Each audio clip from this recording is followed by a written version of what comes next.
Magandang umaga po, Sir Jupiter, at sa mga tagapakinig sa inyong channel. Nais ko lamang pong ilahad ang mga karanasan namin sa puder ng nanay ko. Isang karanasang naglagay sa akin at sa mga kapatid ko sa matinding panganib.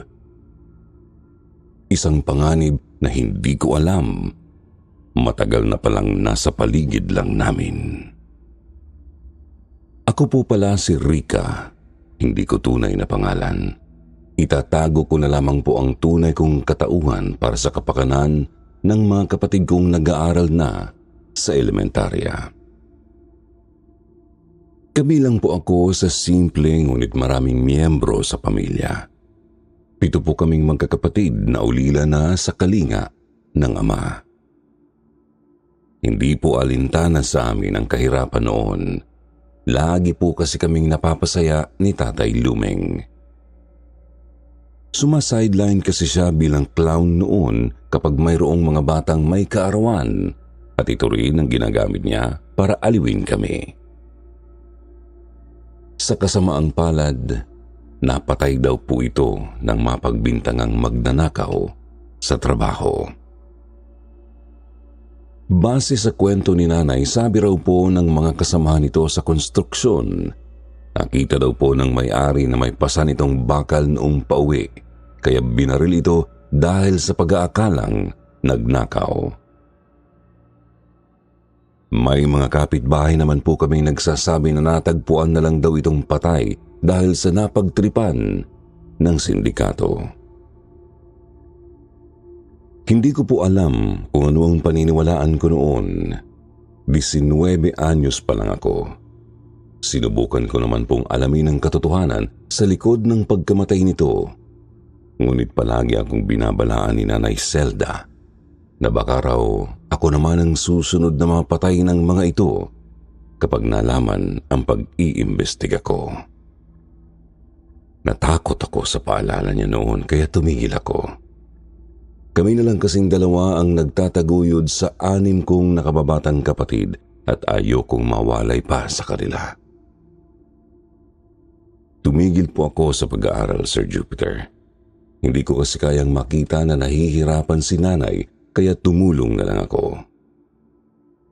Minsan ay nagtitinda kami ng puto o hindi kaya galunggong sa tuwing mayroon siyang ng pagkukuha ng mas mura. Pero kahit anong gawin ko, hindi ito sasapat sa gastusin ng pamilya. Minsan, toyo na lang ang naiulam namin kapag matumal ang benta. Ganoon po kahirap ang buhay namin, ngunit hindi ko na lang masyadong dinidibdib. Mahirap na nga ang buhay. Ayoko namang lunurin ang sarili sa mga negatibong emosyon. Yun nga lang, magmula noong mamatay si tatay ay nag-iba na ang mga kilos ni nanay. Ganoon siguro kapag pagod na pagod sa trabaho.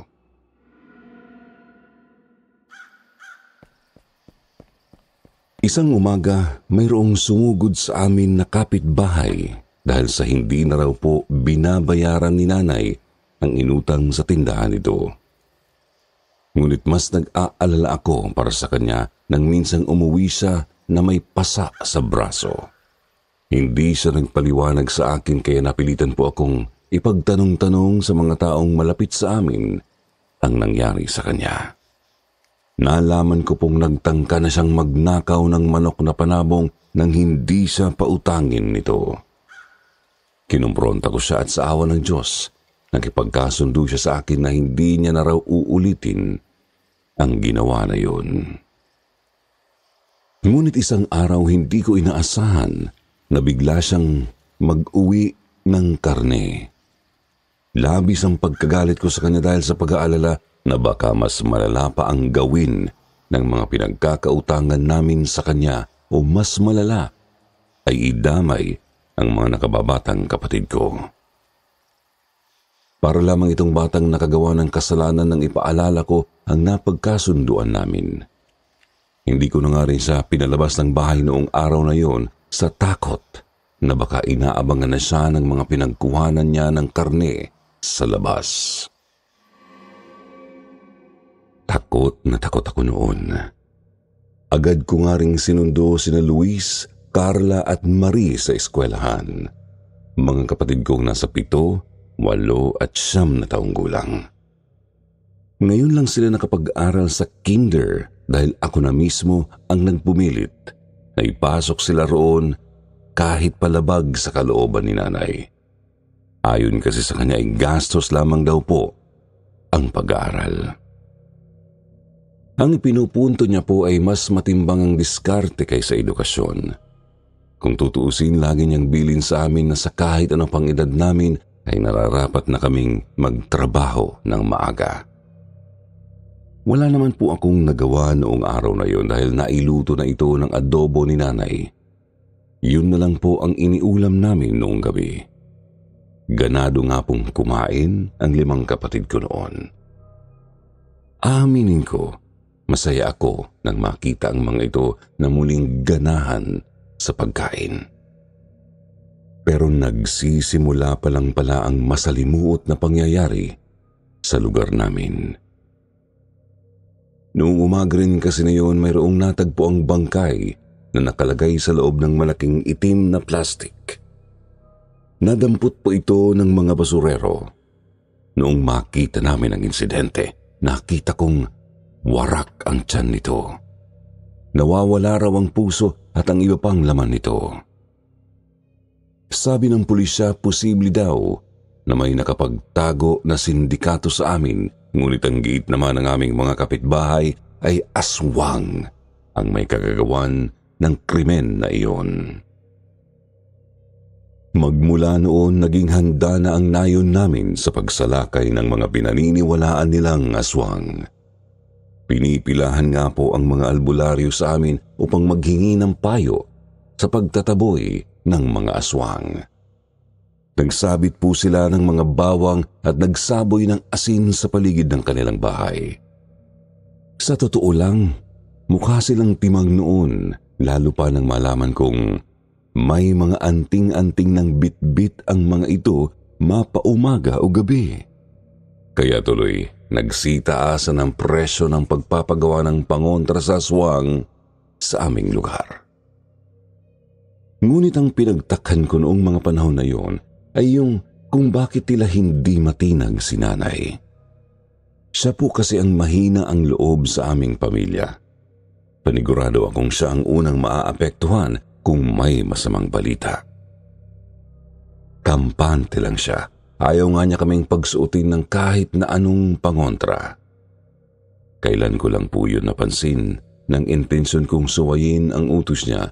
Nagdala ko ng biniling anting-anting sa loob ng bahay.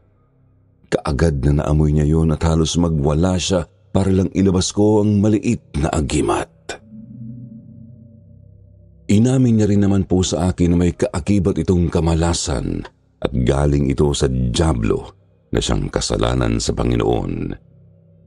Naglabas pa nga po si nanay ng krus noon at dinasalan ang agimat para raw itaboy ang malas na dumikit sa akin. Siya nga, kahit pa pinagbawalan na kami ni nanay na makialam patungkol doon sa natagpuang patay, ay nagpumilit pa rin akong lapitan ang mga kaanak noon. Sabi nila lumabas daw po sa autopsy na nabutas ang tiyan ng biktima ng dahil sa pagkakalmot. Kaya para sa akin malaki ang posibilidad na tama nga ang hinala ng mga tiganayon. Sumasideline lang po ako noon bilang tindera sa palengke para kahit papaano ay may maipambili ng pangangailangan, ngunit hindi rin ako nagtagal. Kilala kasi ng mga may-ari si nanay at siya ang laging bukang bibig ng mga ito. Hindi ko kasi kayang tiisin ang galit ko kapag naririnig ang mga masasamang balita patungkol sa kanya. Oo, na't maaari nilang sabihin na nagkamali ang nanay ko, ngunit wala silang karapatan para kutsain ang buong pagkatao namin. Nadadamay po kasi ang mga nakababata kong kapatid dahil doon. Sa ngayon, itinuloy ko na lang po ang pagtitinda ng mahablangka at pichi-pichi na karaniwang tinitinda namin. Mas nagtuon ako ng pansin doon dahil hindi naman ako kaagad makakahanap ng trabaho. Ayoko rin kasing mapalayo sa mga kapatid ko. Bata pa sila at kailangan nila ng presensya ng kapatid na susuporta sa kanila. Hindi na rin kasi nagagampanan ni nanay ang pagiging magulang niya sa amin at naiintindihan ko yun. Alam ko ang hirap na naranasan niya magmula nang mawala ang pinakamamahal niyang lalaki. Ngunit hindi ko aakalain na sa pagiging kampante ko sa buhay ay ako na pala ang makararanas ng ganoon. Pasintabi po sa mga nakikinig na kumakain o yung mga mahihina ang loob.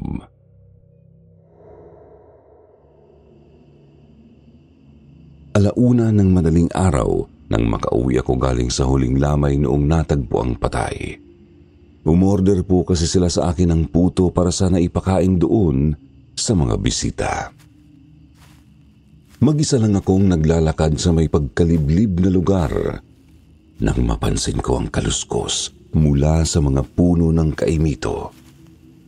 Kunot noo po akong huminto para tignan kung ano ang bagay na yun. Tinanglawan ko ito ng flashlight habang masusing pinagmamasdan ang mga sanga na nagsisigalawan. Hindi kalaunan, may namataan akong buhok kaya marahan akong humakbang palapit dito.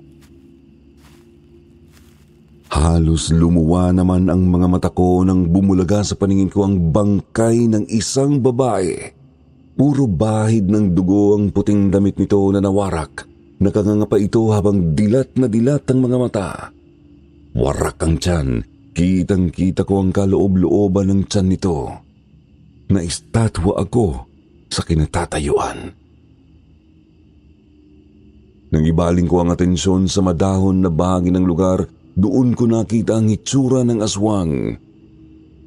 Mayroon itong mas matutulis na ngipin kumpara sa aso at may mahabang dila na katulad ng sa tiktik na sa pelikula ko lang nakikita.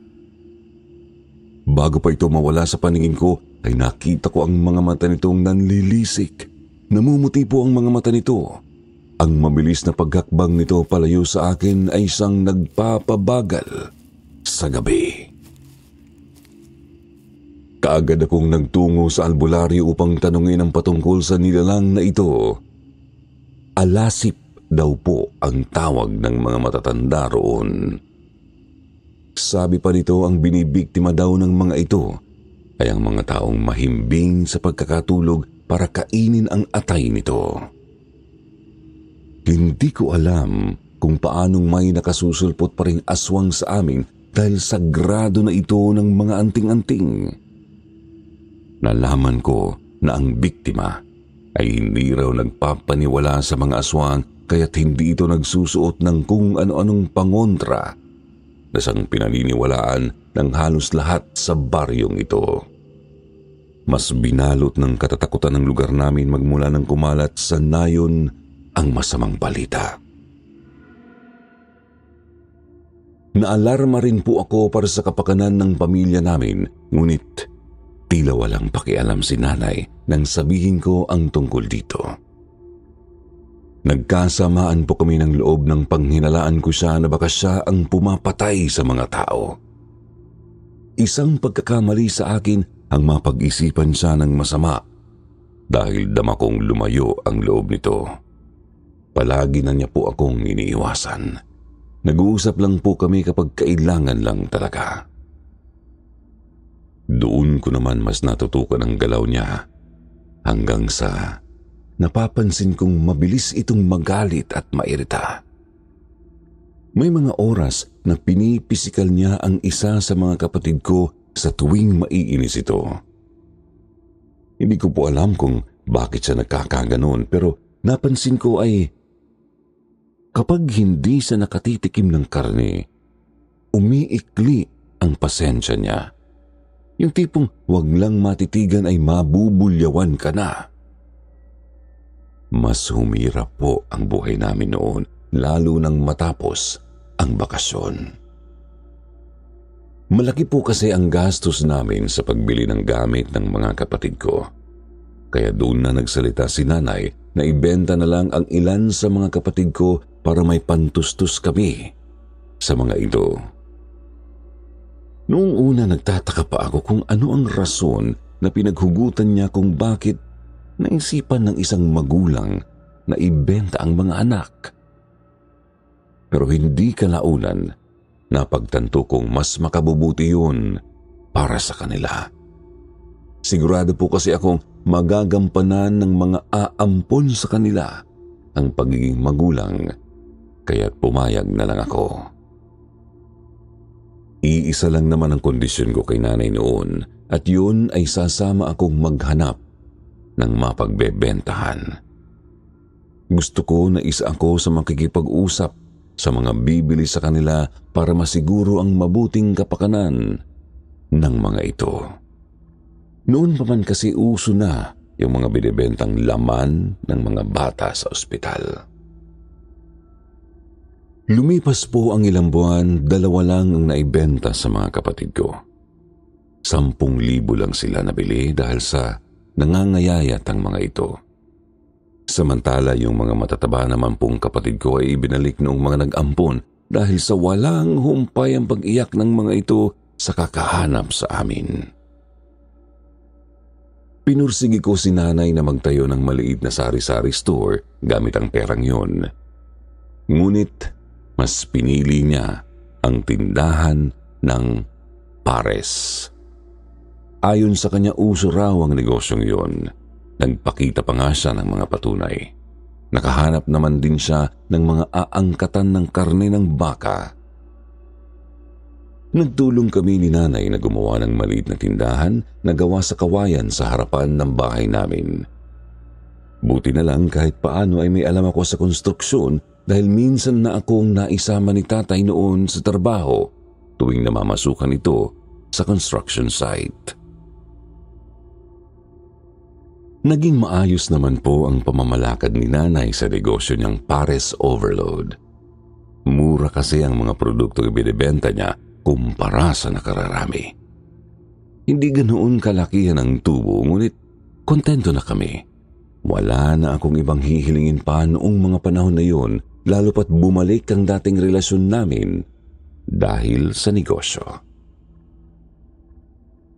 Dumami ang mga suki namin kaya't bago sumikat ang araw ay nagtutungo na kami sa palengke upang mamili ng mga sangkap. Ngunit katulad nga ng kasabihan ng iba, kahit gaano kalinis ang trabaho mo ay hindi pa rin mawawala ang masamang tingin. Ibig sabihin ko po, minsan napansin namin na nagkukumpulan ang mga kapitbahay namin sa harapan ng tindahan at nagbubulungan. Noong una, pinalampas ko yun, ngunit tila bulkang sumabog ang galit ko nang malamang negosyo na po pala namin ang sinisiraan nila sa mga suki. Ipinagkakalat po nila na galing sa nakaw ang mga karne namin. Buti na nga lang at pinigilan ako ni nanay na patulan ng mga yon dahil binili niya na hindi raw yun mawawala sa pagnenegosyo, lalo pat mabenta ang mga produkto mo. Lumipas ang ilang linggo, nagpatayo sila ng karinderya malapit sa amin. Mas murang halaga ang mga ulam nila roon, kaya kumonte ang mga bumibili sa amin. Alam ko na intensyon nila yun para mapabagsak kami. Hanggang sa maraming nasasayang sa mga tinda namin dahil kadalasan ay hindi na nabibili ang mga ito. Naubos din ang mga naipon namin ng dahil sa pagkawala ng kapital sa negosyo, kaya't napagdesisyonan ni nanay na muli naming subukan na ibenta ang isa kong kapatid. Hindi na po ako sumama sa paghanap ng kliyente dahil sa akin madalas na pinababantayan ang tindahan.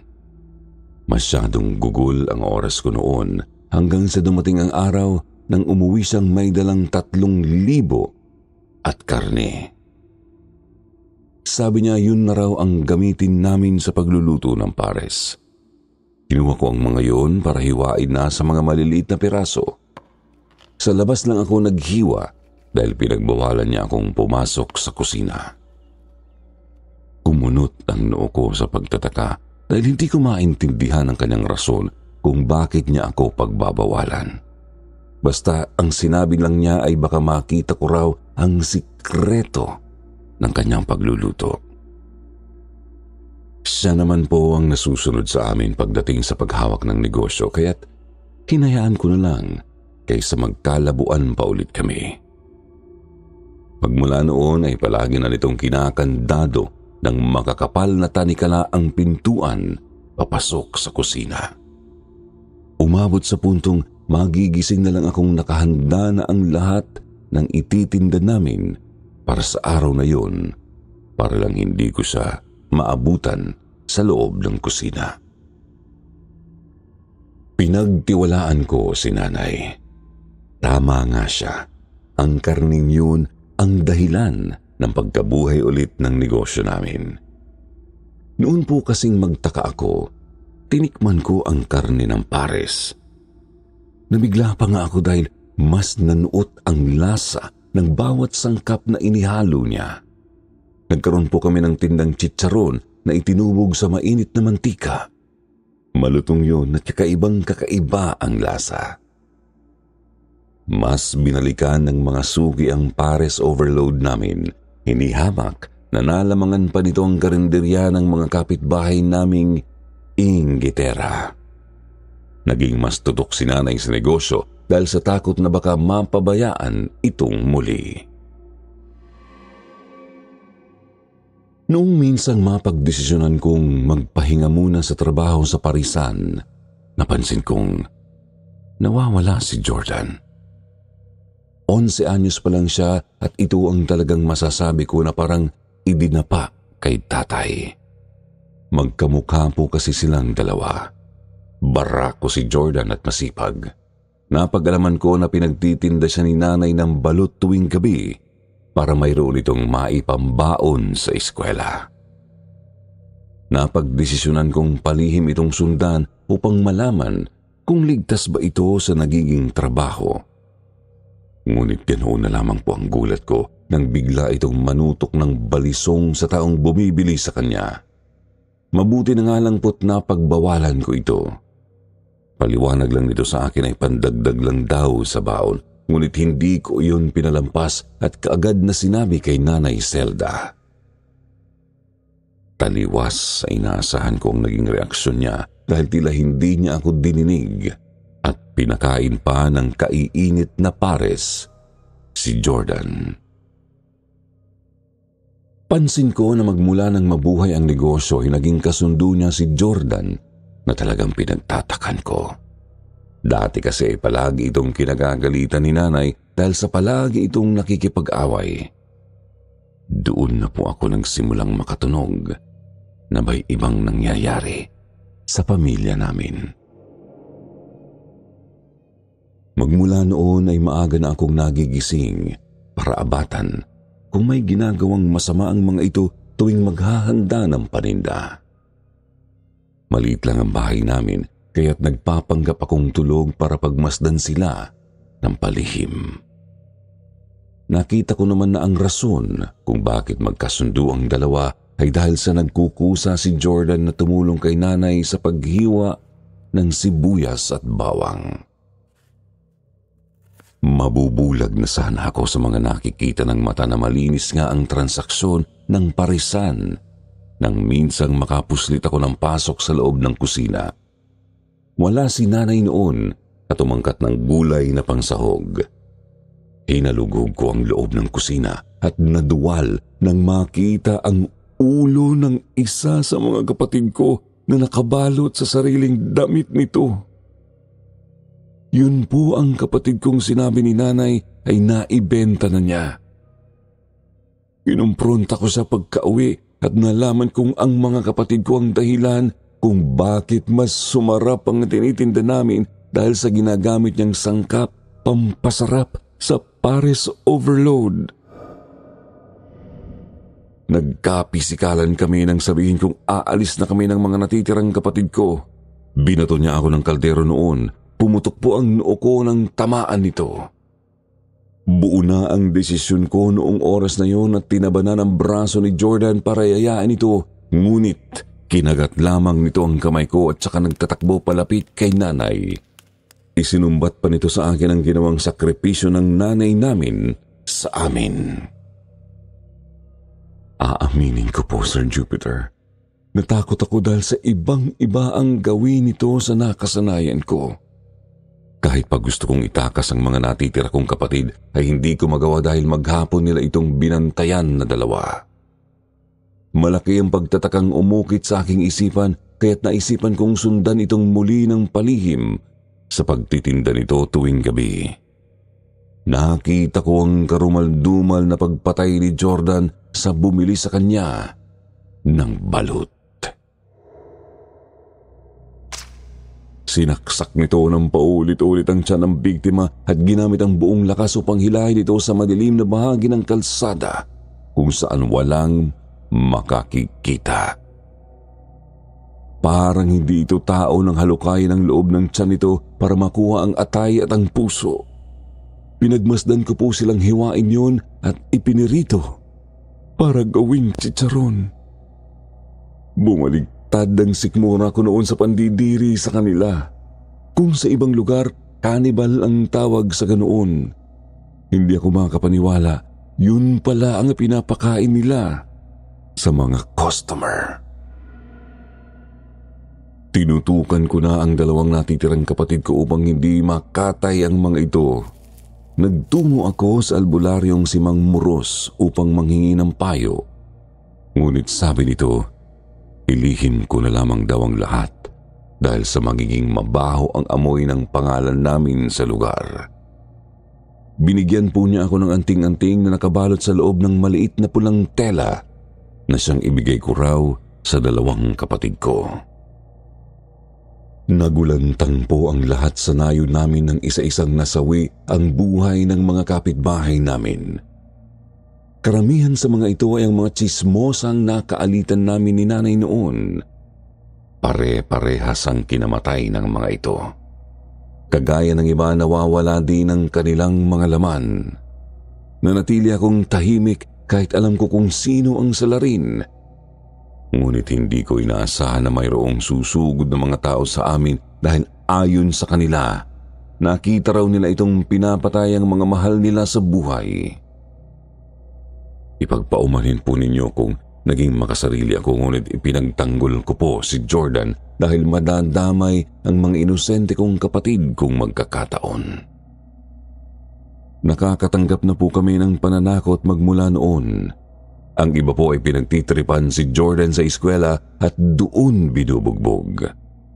Minsan ay umuwi itong puro pasa ang pangangatawan. Sarkastiko lamang ang mukha nito, ngunit tila manhid na po siya sa mga masasamang nangyayari sa amin.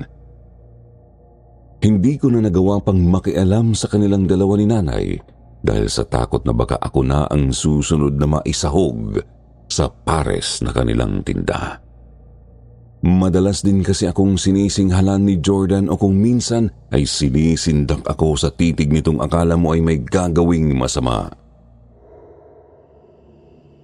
Ngunit isang gabi, nakarinig ako ng impit na pag-ungol mula sa maliit na bodega namin sa likod ng bahay. Maingat ang paglakad kong tiningnan yon. Laking gulat ko nang makitang pinapakain ni Jordan ang alasip.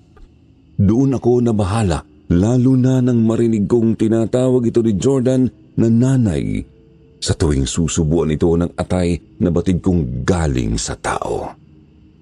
Kahit pa alam kong hindi na malalapitan ni nanay ang mga kapatid ko, ay hindi ko maiwasan ang pagkabahala. Kinausap ko agad si Mang Muros patungkol dito.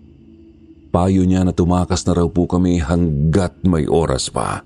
Dahil nga raw po kasi may edad na si nanay, ay mas matalino na raw po ito kung makakatakas sa mga taong makakahuli rito. Gayunpaman, nais po niyang ilihim na lamang ang plano at iwanan na si Jordan sa puder nito dahil tuluyan na raw na nalason ang utak nito. Noong minsan kinausap po ako ni nanay tungkol sa puwersang humaharang sa mga kapatid ko para hindi niya magalaw ay napansin ko ang singsing na ibinigay ko kay Tatay Luming noon. Inamin niya na siya ang dahilan ng pagkamatay ni Tatay. Ngunit bago ko pa usisain yun ay nalaman kong batid pala niya na may anting-anting na humaharang sa kanya para makalapit sa kapatid ko. Depensa naman po ni Nanay sa akin na napilitan siyang gawin ng krimen dahil nalaman ni Tatay na may lahi siyang aswang. Doon ko po nalaman na hindi nila ako tunay na anak nang usisain ko kung bakit hindi ako nag-aanyong aswang tuwing gabi. Inampon lang po nila ako mula sa mga magulang kong lulong sa ipinagbabawal na gamot. Kailangan daw po ni Tatay ang mga ito at binigay na lang daw po ako bago pa masawi ang buhay ng mga ito sa kamay ng iba pang mga durugista. Imbis na lungkot ay galit ang naramdaman ko sa kanya. Hindi ako makapaniwala na magagawa niya yun sa asawa niya. Nagsinungaling siya sa amin na napatay ang aming ama. Hindi ko na sila kinausap noong gabing yun at patuloy na lang na nagmasid. Narinig ko po silang palihim na nag-uusap patungkol sa kung paano kikitlin ang buhay ng mga kapatid ko. Wala naman silang planong masama sa akin. Noong gabi, hinatdan ako ng paborito kong tsampurado ni Nanay. Hindi niya ako nilubayan hanggat hindi ko yun sinusubo, kaya't nagpanggap na lang ako na kainin yun. Ngunit isinuka ko agad nang makatalikod siya. Kaagad akong nagmumug ng maigi dahil alam kong may pampatulog siyang inilagay sa pagkain. Makalipas ang ilang minuto, napansin kong mahimbing nang natutulog ang dalawang natitira kong kapatid na si Luis at Carla. Bumalik ulit ako sa pagkakahinga nang maramdaman ang yabag ng mga paa ni Nanay palapit sa kinahihigaan namin. Inutusan niya po si Jordan na kumuha ulit ng atay. Panigurado akong pagpatay na naman sa mga tao ang magiging paraan nito para makuha ang minimithi. Pinilit kong hindi mahalata ni Nanay ang plano ko nang lapitan ako nito. Bumubungis-ngis ito sa harapan mismo ng mukha ko. Amoy na amoy ko ang malansang hininga niya. Bahagya akong dumilat at halos masuka ako nang masulyapan ang bibig nitong puno ng dugo. Nakita kong binuhat niya si Carla at ibinagsak ng pahiga sa ibabaw ng lamesa na kinakainan namin kanina. Hinalikan po niya ang noo nito at sinabunutan para gupitin ng maikling-maikli ang mahaba nitong buhok. Pagkatapos ay pumasok ito sa kusina para kuhanin ang kahahasang pangkatay na kutsilyo. Ilang beses pa niyang hinasa iyon sa harapan ni Carla. Inaargo pa ni Nanay ang kutsilyo sa mga iba't ibang parte ng katawan ng kapatid ko para siguro sukatin kung gaano kalaki ang hihiwain niya sa bawat parte ng walang muwang na bata. Otomatikong yumukom ang kamay ko at tumigting ang panga sa galit. Parang hindi sa nanay ng bata kung tutukan niya ng kutsilyo ang kapatid ko. Bago pa niya tuluyang masaktan ang kapatid ko ay nakaabang na ako sa likuran niya. Pipigilan ko sana siya ng panandalian kung maibaling ang atensyon sa kapatid ko at nang mabalik ako sa ulirat ay nakaharap na ito sa akin. Malaki ang mga mata at malawak ang pagkakangiti. Sinubukan niya pong tagain ang leeg ko at mabuti na lang nakailag ako at naitulak siya sa lamesa. Nang humagis ang pang-chop-chop niya sa sahig ay kaagad ko itong pinulot at tinaga ang pagkakatali sa magkabilang kamay ng kapatid ko. Buong lakas kong binuhat ang mga ito. Palabas na sana kami ng bahay nang tamaan ng matigas na bagay ang ulo ko. Nagdilim ang paningin ko noon. Bumagsak kami sa semento. Marina kong pumikit. Umaasang bumalik muli ang mata ko sa pagkalinaw. Ngunit mas lumabo lang ito. Gayunpaman pinilit ko ang sariling tumayo at buhati ng mga kapatid ko. Muli ko na naman pong nailaga ng paghampas niya ng bakal sa batok ko. Panandalian akong humarap dito para gamitin ang natitirang lakas para tadyakan ito. Napaupo siya sa sahig. Hindi pa rin po nawawala ang ngiti sa mga labi. Pilit kong hinahanap ang anting-anting na ibinigay ni Mang Muros, ngunit sa kasamaang palad, hindi ko na iyon makita. Sarkastikong mukha lamang ang iginanti nito sa akin, saka mabilis na tumayo. Tumakbo kami sa gitna ng dilim kung saan maraming puno. Hingal na hingal akong naupo sa ilalim ng matayog na punong nara. Pinunasan ko ang tumatagaktak kong pawis. Sumulyap-sulyap ako sa paligid nang makarinig ng babaeng sumisipol. Mariin akong napalunok dahil alam kong kay nanay ang boses na yun. Rinig na rinig kong mahihinang pagtawag nito sa pangalan ng nakababata kong kapatid. Maingat kong kinuha ang asin sa tagiliran ko. Ito po yung naipuslit kong asin sa plastic ni Jordan kanina. Kinagat ko ang plastic nito para makalikha ng butas. Marahan akong tumingala noon nang mayroong malagkit na tumutulo sa noo ko.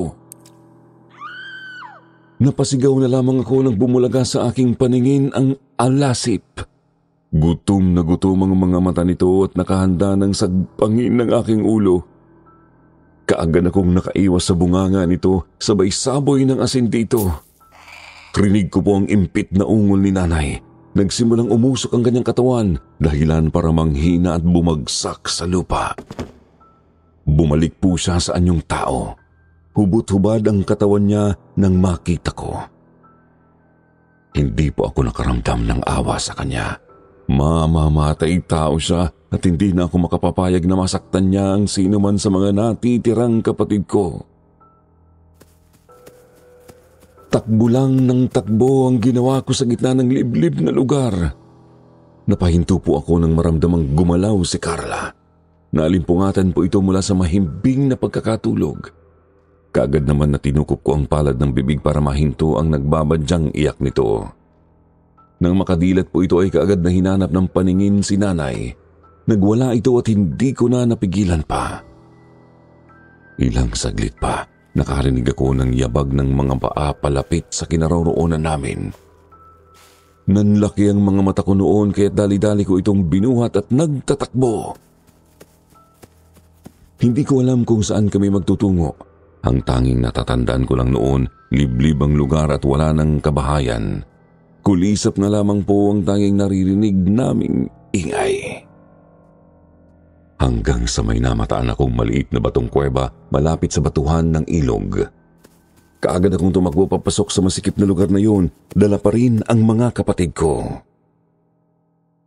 Malalim akong nagbuntong hininga dahil hindi ko mapigilan ang ingay na inililikha ni Carla. Idagdag pa yung nagigising na rin si Luis. Nagsanib puwersa ang pagmumuryot nilang dalawa. Mahigpit kong itinali ang buhok. Hindi kalaunan ay muli naming narinig ang boses ni nanay. Kaagad na hinanap yun ang palingin ng dalawa kong kapatid. Pilit silang kumakalas sa mahigpit na pagkakayakap ko. Bumuhos na ang luha ko sa takot. Tiniis ko ang kalmot at kurot ng mga ito dahil sa pagwawala nila. Isiniksik ko na lang sila sa tagiliran ko nang mapansin ang aninong aali-aligid sa palibot namin. Nanunuot sa pandinig ko ang bawat tunog ng pagyabag ng mga paa nito dahil sa natatapakang tuyong dahon. Napadasal na lamang ako noon. Mabilis akong humanap ng paraan para makahanap ng matatakasan, ngunit kahit anong gawin ko, wala na kaming lalabasan. Tanging nakita ko lang ay ang mga tuyong dahon ng buko na nakatambak sa isang dako ng yungib. Dali-dali kong kinuha ang mga yun at ipinatong sa kanilang mga katawan. Mabuti na lamang ay nakuha ng mga itong sundin ang bilin ko na kahit anong mangyari, huwag silang lalabas. Mariin ko po silang hinalikan sa noo. Pinakalma ko na lang sila bago patuluyang umiyak ang mga ito sa takot. Katulad ng inaasahan ko, mayroong mahabang buhok na lumaylay sa ibabaw ng labasan ng maliit na kuweba. Kaagad kong inihanda ang mga batong maliliit na nadampot ko sa loob nito. Wala nang natira sa asin ko dahil pinagkasya ko na yun sa paghihilamos ng katawan ng dalawa kong kapatid. Mahihinang tawa ang nauulinigan ko. Naunang bumaba ang mahabang paa nito. Nang makita yun ni Carla at Luis ay mas lalong lumakas ang pag-iyak ng mga ito. Nagmamakaawa ako kay nanay na pabayaan na kami ngunit tanging halakhak lamang ang naisasagot nito. Ngunit laking gulat ko nang bumagsak sa sahig ang katawan ng alasip. Nagsalubong ang paningin ko. Biglang sumulpot sa paningin ko si Jordan. Nakangiti ito at inaya kami palabas. Malaki ang pagtatakang umukit sa isipan ko dahil sa iniisip kong bakit nito nagawang saktan si nanay na natatanging kakampi nito. Sa kabila ng pagkatakot kung baka may pinaplanong masama si Jordan ay wala na akong nagawa lalo na nang salubungin ito ng mahigpit na yakap ng nakababatang kapatid namin.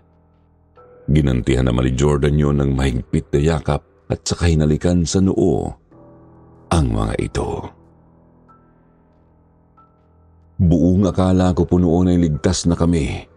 Ngunit iniumpog niya ang isa sa mga ito sa bato. Mabuti na lang po at naitulak ko kaagad si Jordan kahit alam kong hindi gaano kalakas ang pagkalapok ng ulo nito sa bato. Ngunit sapat na ang lakas noon para mawalan ito ng malay. Alalang-alala ako para kay Carla nang mapansin ang dugo sa noo nito na kaagad kong pinunasan ng tela ng aking damit. Humahagulgul na ako sa iyak noon habang nililiglig ang katawan nito. Ginamit ko ang natitirang lakas upang sana ibuhatin ito. Pinauna ko nang tumakbo si Luis ngunit bago pa ako makatayo ay isang matigas na bagay ang pumukol sa ulo ko. Dahilan para mangitim ang paningin ko at unti-unting mawalan ng malay. Namulat na lamang po ako sa isang madilim na kwarto at tanging lampara lang ang ilaw. Napansin ko pong naghihiwa ng karne si nanay. Kaagad na hinanap ng paningin ko ang mga kapatid ko. Nagpipiglas po ako sa pinagtalian ng aking katawan. Kaagad na pumasok sa isipan ko na baka ang mga kapatid ko na ang tinatadtad ng walang hiya kong kasama sa bahay. Malawak ang pagkakangiti nitong lumapit sa akin. Lumuhod ito sa harapan ko at ipinapakita sa akin kung paano nitong nguyain ang hilaw na karne na may kasamang atay. Mariin akong pumikit. Halos maduwal-duwal ako nang isubo niya sa akin ang isang piraso noon. Mabuti na lang at natadyakan ko siya sa tiyan kaya napalayo ito. Naanigan ko si Carla na nakabusal ang panyo sa bibig sa isang sulok ng silid. Wala pa rin itong malay. Kami lang tatlo sa silid. Wala raw si Jordan dahil ipinahabol si Luis. Bulong ako ng bulong ng mga dasal noon na sana ay hindi mahuli si Luis. Hindi sana ito matuluyan ng kapatid kong nahingahan na ni nanay. Kumalma ako habang pilit na kinakalas ang pagkakatali sa pulso ko. Palihim ko itong kinikiskis sa upuan. Kahit papaano, nabuhayan ako ng pag-asa dahil sa nararamdaman kong lumuluwag na ito. Ngunit nangunot ang noo ko nang mapansin ang anino na namataan ko galing sa labas ng abandonadong kwarto. Hindi ko alam kung nasaang lugar kami dinala ng mga ito, ngunit malakas ang kutob ko na nasa dati kaming nasunog na patahian ng barong kung saan nagtatrabaho dati si nanay. Mabilis pa rin ang pagtibok ng aking puso. Natatakot ako na baka natuluyan ni Jordan ang nakababatang kapatid namin. Naramdaman kaagad ni nanay ang presensya na may taong palapit, kaya dali-dali itong lumabas. Nanlaki ang mga mata ko nang galit na galit itong bumulyaw. Binilisan ko ang pagkalas sa tali. Muli na namang umusok ang buong katawan nito nang muling makapasok sa loob ng silid. Saktong lalapit ito sa akin nang makatayo ako mula sa kinauupuan at saka inihampas ang upuan dito. Hindi siya tinablang tuon. Napakalakas niyang nilalang. Hindi kaagad ako nakalayo sa kanya nang makitang mayroong tumalsik na batong itim mula sa kanya. Ilang segundo ko itong tinitigan. Marahan akong tumalungko. Dadamputin ko sana ito nang hawakan niya ang kamay ko. May ibinubulong siya noong oras na yun, ngunit kaagad din akong tumayo nang madampot ang bato para kalagan si Carla. Umalma ang loob ko noon nang bumulaga si Luis sa paningin ko mula sa labas ng kwarto. Mahigpit kong niyakap ang mga ito. Nabigla pa nga ako nang mapansin ang albularyong si Muroz sa likuran na namin na inaaya na kaming tumakas sa lugar. Nais ko pa po sanang magpaiwan dahil alam kong hindi pa napupuruhan si nanay, ngunit nagpumilit ang albularyo. Tinulungan ako nitong buhatin si Carla. Mabilis kaming tumakbo sa kalagitnaan ng kagubatan. Narinig ko ang palahaw ni Jordan kaya't napagpasyahan kong magpaiwan. Hindi pa rin ako nawawalan ng pag-asa na baka mayroon pang paraan upang mailigtas ko ang kapatid ko, ngunit wala na. Kahit anong pilit at kausap ko sa kanya, puro na lang si nanay ang salitang lumalabas sa kanyang bibig. Sir Jupiter, doon ko napagtanto na parang nasisiraan na rin ito ng pait. Kahit labag sa aking kalooban, tumakas na ako roon at sumunod na kay Mang Muros. Nakarating po kami sa bahay nito. Kaagad na inihanda ni Mang Muros ang mga kagamitan sa pagsasagawa ng ritual upang mailigtas ang mga kapatid ko sa nagbabadyang kapahamakan. May lahi po silang aswang. Sabi pa ni Mang Muros, si nanay daw ay galing sa kabundukan noong dalaga pa ito. Galing si nanay sa lungga ng mga aswang na natira noong nagkaroon ng sunog sa kagubatan. Nakilala daw po ni Tatay Luming si nanay noon at nabihag ng kagandahan nito. Dating mangangaso rin kasi si tatay kaya't nagtutungo siyang madalas sa bundok noon. Doon din nakilala ni Mang Muros ang tatay ko. Nang malinawan na ako patungkol sa tunay na pinanggalingan ni nanay ay kaagad kong inilabas ang itim na bato. Yun daw po ang mutya ng aswang. Kadalasan daw sa mga alasip na mayroon ito ay ang mga nasa mataas na ranggo na kadalasan ay malapit nang mamatay. Karaniwang karni raw po ang kinakain ng mga ito. Sinabi niya na dapat ko itong itago at hindi daw dapat makuha ni nanay. Kapag nagkataon daw kasing maibalik ang mutya sa mga kamay niya ay mas magiging malakas ito. Ipinahiga ni Mang Muros ang dalawa kong kapatid sa papag. Bago niya simulan ang orasyon ay napatanong ako. Nakapagtataka kasi kung bakit hindi tinalaban ng anting-anting na ibinigay ni Mang Muros ang mga ito. Tanging paliwanag lamang ng albularyo ay may nakatagdang panahon sa pagiging ganap nilang aswang. Pagsapit pa raw po iyon ng 18 taong gulang nila. Hindi na namin pinatagal ang oras at sinimulan na ang orasyon. Dinasal-dasal niya ang mga kapatid ko habang marahang hinahampas ng dahon ng bayabas. Maya-maya po ay nagising na rin si Carla. Kaagad na hinanap ako nito na siyang niyakap ko naman ng bahigpit. Matapos yun ay masinsinan akong kinausap ni Mang Muros patungkol sa mga plano ko. Tanging hangad ko lang ay mahuli si nanay para wala nang namamatay dito sa nayon. Gusto kong alisin ang bangungot sa kanila tuwing sasapit ang gabi. Sabay kaming nagplano ni Mang Muros noong gabi rin na iyon. Sabi niya dahil nakuha ko raw ang mutyang pinagkakaingat-ingatan nito, ay humina na raw ang puwersa ng lakas ng kapangyarihan ni nanay. Ngunit hindi pa rin maiaalis ang pagiging maliksi nito. Masakit man para sa akin, ngunit kailangan ko raw ipain ang isa kina Carla at Luis para tuluyan na namin itong malupig. Pumayag ako noon dahil ika niya ay yun na lamang ang natitirang paraan.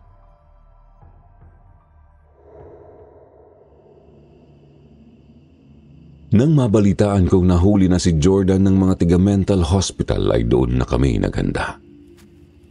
1:30 nang tahakid namin ang gubat. Napagdesisyonan naming si Carl ang gawing pain noon dahil ito ang mas malapit kay nanay kumpara kay Luis. Itinali namin ang paa nito sa paa ko para hindi mapansin ng kahit na sino na matutuntun ko siya sa kahit anong oras na kailangan niya ng tulong. Habang naglalakad ito palayo sa amin, nakaantabay naman si Mang Muros sa gilid nito.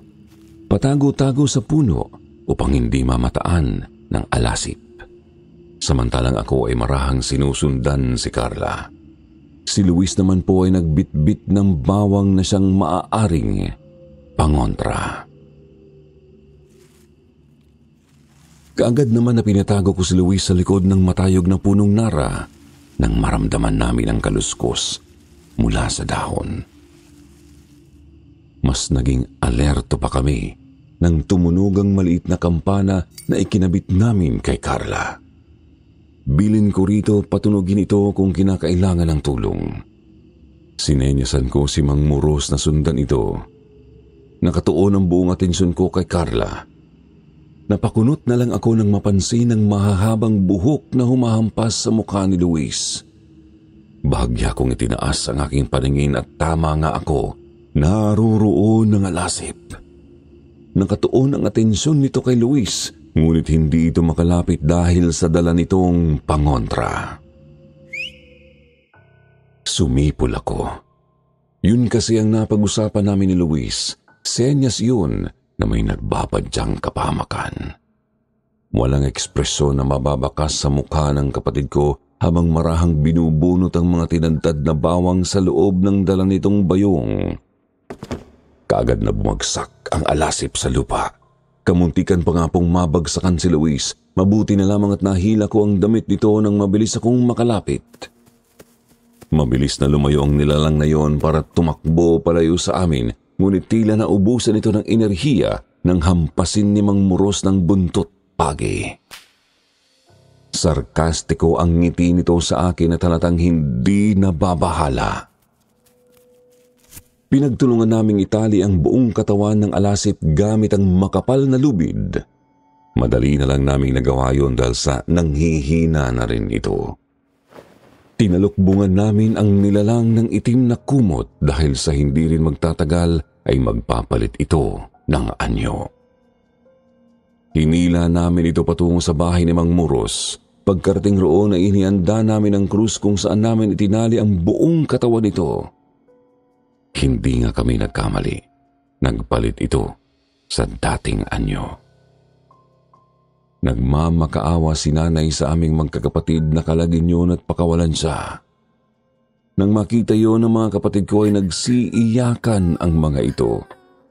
Nagpumilit ang mga nakababata kong kapatid na lapitan yun, ngunit hindi ko pinabayaan ang mga ito. Saglit kaming nag-usap ni Mang Muros. Sabi niya hindi raw namin maaaring patagalin ang paglupig kay nanay na siyang kumitil sa buhay ng iilang mga mamamayan. Ngunit ang ikinabahala ko ay nalaman na raw ng mga kapitbahay ang patungkol sa lahing aswang ni nanay. Binuhusan ni Mang Muros ng gasolina ang buong katawan ni nanay habang ako naman ay pilit na tinatakpan ang mga mata ng kapatid ko. Talagang nagwawala na ng husto ang dalawa. Sigaw sila ng sigaw na pakawalan si nanay na siyang dumurog sa puso ko. Wala pa silang ideya sa kung ano ang tunay na nangyari. Masyado pa silang bata para maintindihan yun. Nangingilid ang mga luha kung pinanood si Mang Muros na silaban ang katawan ni nanay. Mariin na lang akong napapikit nang marinig ang boses nito. Nagmamakaawa sa sakit na kanyang nararamdaman habang hunti-unting naluluto ang katawan sa mainit na apoy. Narinig ko ang boses ng kapatid kong pinatay niya. Katulad po ng nabanggit ko, ang dalawang kapatid ko ay naibenta at ang isa naman ay walang awa niyang isinahog sa pares. Buong buhay ko pinaikot niya ang pamilya namin sa mga kasinungalingan niya. Nararapat lang na parusahan siya dahil sa mga buhay na kinitil niya. Hindi naman po nagtagal ay nawalan na ito ng malay. Sabi ni Mang Muros, siya na raw ang bahalang maglibing sa nasunog na bangkay na yun dahil mainam daw na pataba ang aswang sa mga tanim niya. Mayroong mga sumugod sa amin na tiganayon na may dalang mga armas, Sir Jupiter. Gusto nilang kitilin ang buhay namin ng mga kapatid ko. Laking pasasalamat ko kay Mang Muros dahil naipaliwanag niya kaagad sa mga ito na naagapan na raw ang lahing aswang namin. Yun nga lang, hindi pa rin nawawala ang galit ng mga ito sa amin. Kami po kasi ang sinisisi nila sa pagkamatay ng mga mahal nila sa buhay.